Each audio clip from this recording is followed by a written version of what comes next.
What's going on, guys? It's Greg here, aka NYPrepper.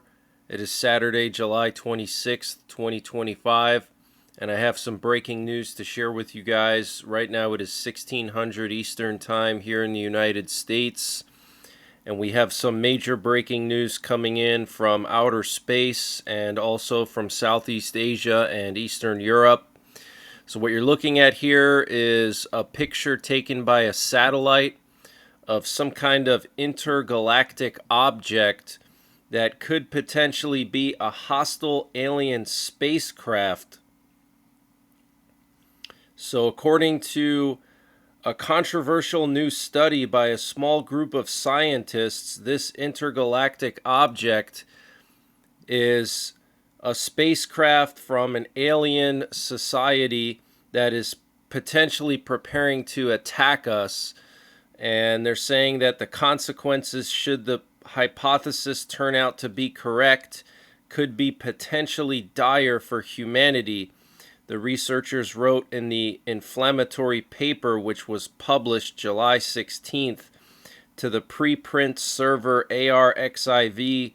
Southwest Wales News Service reported.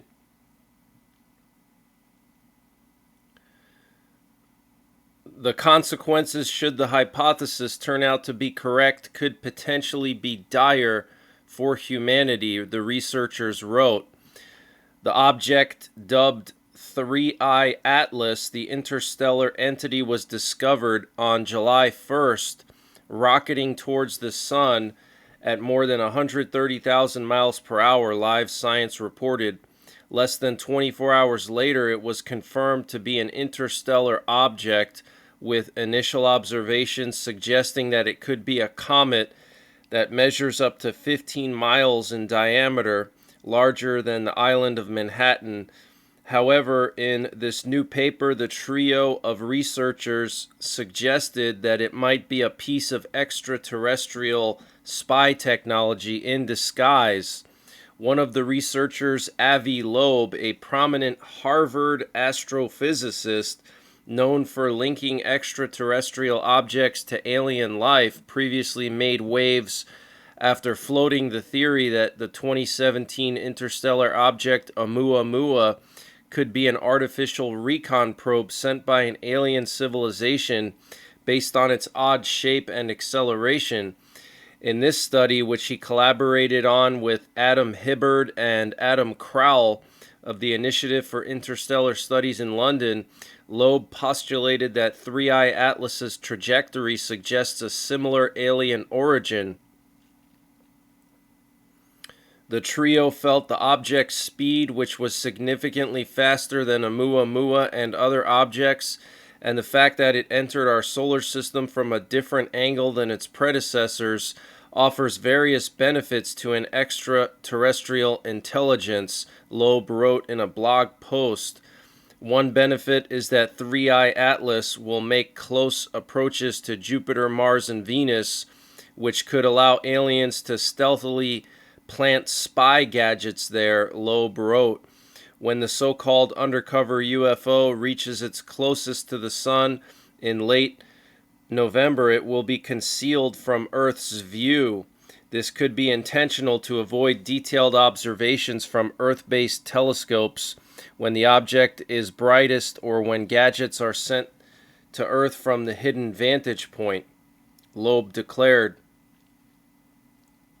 If this anomaly is a technological artifact, this could support the dark forest hypothesis, which argues we haven't found signs of extraterrestrial entities because they are remaining undercover to shield themselves from predators or prey.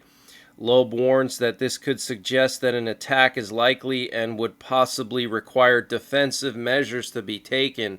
So this is a Harvard astrophysicist saying that this new object is an alien reconnaissance ship that's spying on our planet, and he thinks that this means that an alien attack could be imminent. Okay, but look at this thing. This is definitely not a comet, okay? I mean, you can clearly see in this picture here, it's some kind of rainbow colored, looks like a stick floating in space. I mean, it's just totally insane. So this is pretty interesting. Wanted to share that with you. We're hearing that Ukraine and Russia may have generally agreed on a meeting between Zelensky and Putin on Turkish territory, according to Turkish Foreign Minister Hakan Fidan. And on July 22nd, 2025, North American Aerospace Defense Command, or NORAD, identified and tracked a group of Russian military aircraft operating within the Alaskan Air Defense Identification Zone. The formation included Tupolev 95 nuclear bombers escorted by Sukhoi 35 multi-role fighter jets. In response, the U.S. Air Force's F-35s and F-16s were scrambled to conduct a visual identification and escort mission. NORAD released photos confirming the close-range intercept of the Russian aircraft, which remained in international airspace and did not violate U.S. or Canadian sovereign territory. So absolutely insane. The Russians sent a Tu-95 nuclear bomber to Alaska yet again, and here you can see the bomber, and here you can see the Russian Sukhoi 35 escorting it, and then here you can see the US F-35 escorting them. Okay, so this is very, very serious. Russia continues to send bombers to Alaska. Okay, is this a country that we want to try to make peace with? They're sending nuclear bombers to our borders. Absolutely insane. And speaking of Russia, it looks like Putin went to his Altai Mountains bunker for the weekend. Here you can see a Russian VIP plane leaving Gorno-Altaysk, which is a city in the Altai Mountains, and this was most likely one of Putin's planes, and they probably dropped him off there for the weekend. He went to his Altai Mountains bunker. Very concerning. Maybe something's about to go down in the next few days, and Putin wants to get away and be in a bunker far away from Moscow or St. Petersburg. Maybe the Ukrainians are planning a big drone attack or something like that.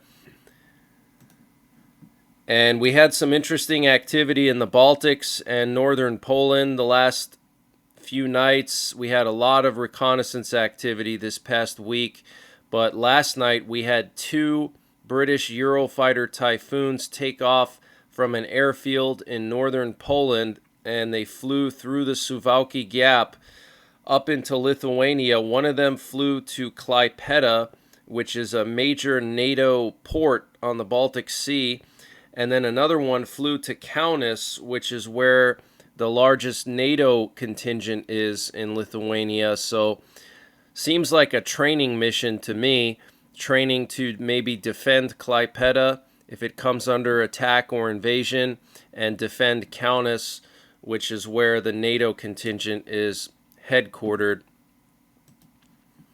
And then here's the other Eurofighter Typhoon. You can see it flew from northern Poland to Kaunas.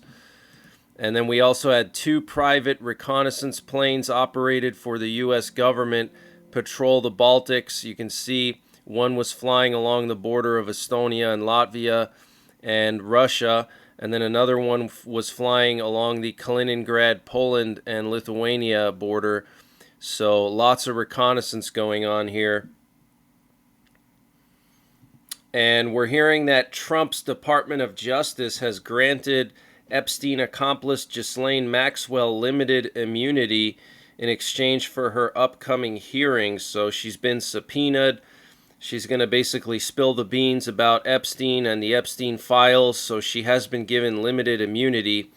And the U.S. Army just launched a next-generation precision strike missile in Australia for the first time ever, west of the international dateline. Fired from a HIMARS system operated by the Australian military, the missile flew over 300 miles and hit its mark.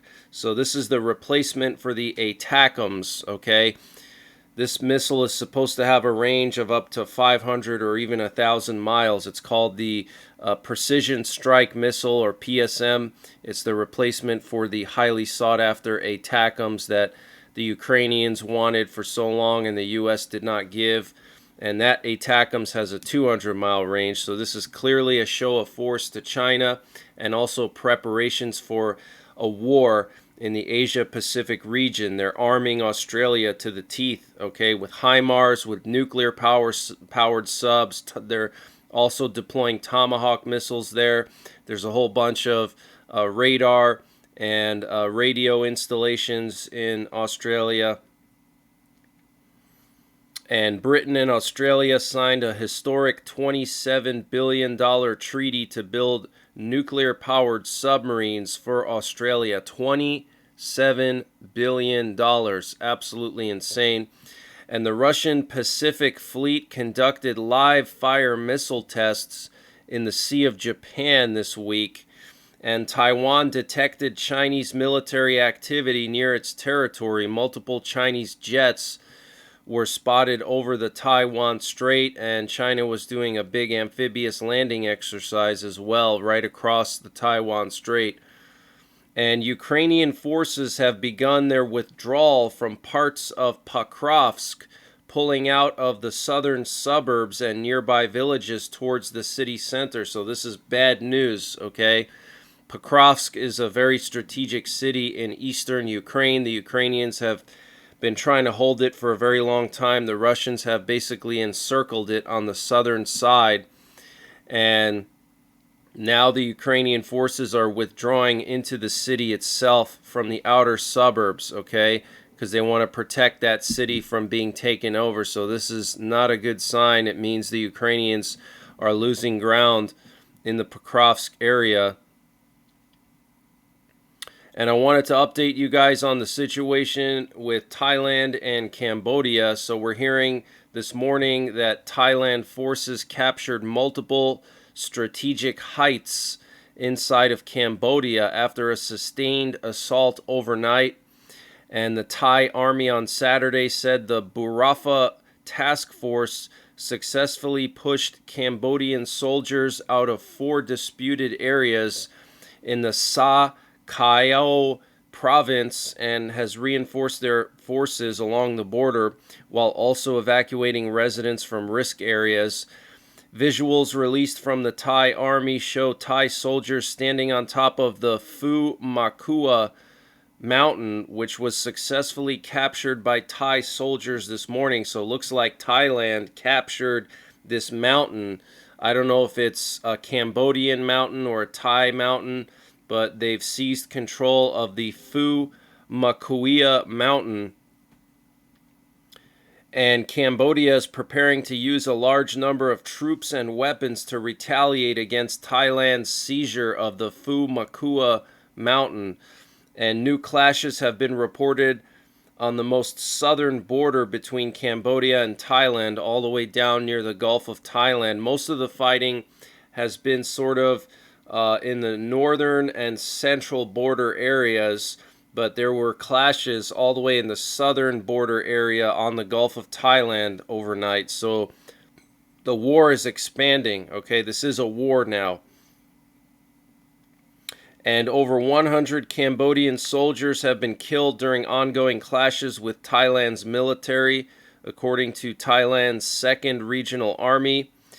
The fighting between Thailand and Cambodia has entered a 3rd day, with clashes spreading and with the Thai Navy for the first time engaging Cambodian positions. So the Thai Navy is now involved.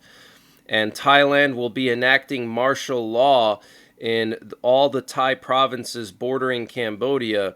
In response, additional readiness orders have been issued across Thai Army, Navy, and Air Force commands. The Royal Thai Navy has begun operations near Trat Province following a nearby engagement with Cambodian forces, and the U.S. State Department advised U.S. citizens to avoid all travel to areas within 50 kilometers of the Thailand-Cambodia border. Wow. And the Thai army has started sending Ukrainian BTRs, armored personnel carriers, into battle against the Cambodian army. Thailand has reportedly more than 200 Ukrainian BTRs, and 10 artillery shells from clashes landed in southern Laos hitting military outposts and civilian homes in Champasak province. No injuries were reported, according to the Lao military. So, wow. So we have collateral damage now in Laos. Okay, and I believe Laos is also a communist country, just like Cambodia. Cambodia is where Pol Pot is from. Okay, that's where the killing fields were. They killed over 1 million people in the jungle. They rounded up all of the Cambodian people who were considered a threat to the communist regime. They rounded them up and they killed them and buried them. There's mass graves in the jungles of Cambodia. Over 1 million people killed by Pol Pot. Okay, and the Khmer Rouge, which were the Cambodian communists. Okay, sort of like the Cambodian Bolsheviks. All right, so Cambodia is not our friend. And Ukrainian drones launched an overnight attack on Stavropol in Russia, targeting the Signal plant, a major hub for Russia's radio electronics and instrumentation production. The facility plays a significant role in supplying military-grade equipment, including electronic warfare systems. Wow. And last night, Russia launched a large-scale attack on Ukraine using cruise and ballistic missiles as well as Shahed drones. According to preliminary reports, the Russians fired 12 cruise missiles, 13 ballistic missiles, and over 100 drones. The strikes targeted eastern Ukraine this time: Dnipro, Zaporizhia, Kharkiv, and surrounding regions. Reports indicate casualties, injuries, and damage to civilian infrastructure. And the Wall Street Journal is reporting that the U.S. nearly ran out of THAAD interceptors during June's 12-day war with Iran. 2 of the 7 U.S. THAAD systems were sent to Israel, firing over 150 missiles, almost a quarter of the Pentagon's stock. The conflict exposed serious gaps in U.S. missile defense supplies and the need to ramp up production for modern, large-scale missile attacks. So that explains why Trump was out there like a week and a half ago saying that the U.S. is going to have the most missiles and the most ammunition, okay? Because after that war with Iran, we depleted 25% of our THAAD interceptors. So that's not a good thing, because if China were to attack Taiwan, or North Korea were to attack South Korea, or Russia were to attack Poland, then we need THAAD missiles for that, okay? And I wanted to just show you guys some footage coming out of Thailand. So here you can see the Thai army using these Ukrainian BTRs. These are armored personnel carriers, okay? So the war is continuing to escalate and expand. It's not getting any better. It's only going to get worse and worse from here on out. And then here we have some Thai towed artillery. Okay, they have these big artillery guns that they're towing into the battle.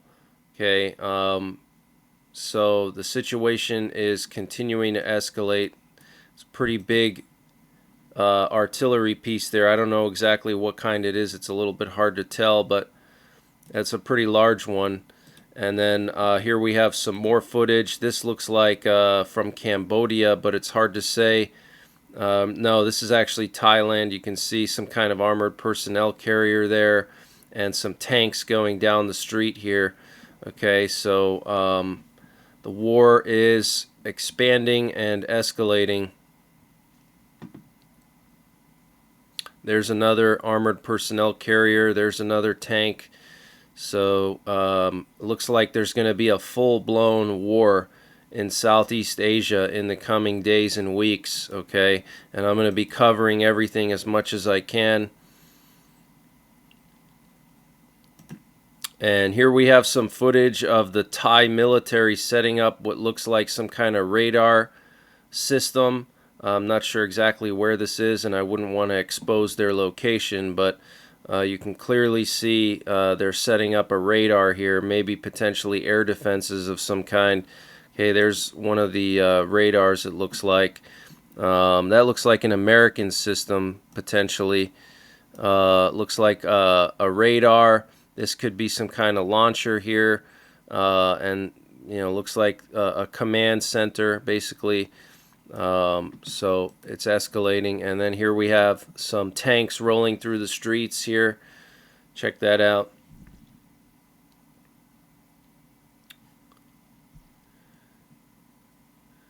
There's another tank right there.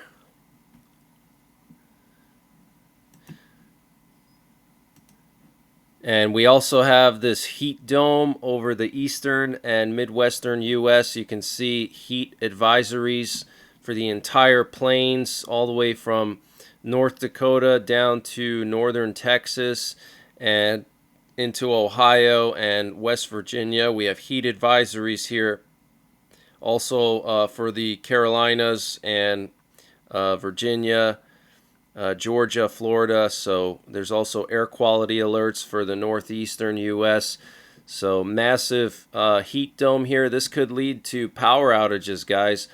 Think of how many millions and millions of people, most of the U.S. population is in this part of the U.S., okay? The East Coast, the Midwest, you have all the big cities in the Midwest, and everybody's running their ACs. That's a huge strain on the power grid. So this could cause potentially a grid down situation, which would be really bad in the middle of a heat wave to lose your power, okay? So make sure you have everything you need in the event of the power going out.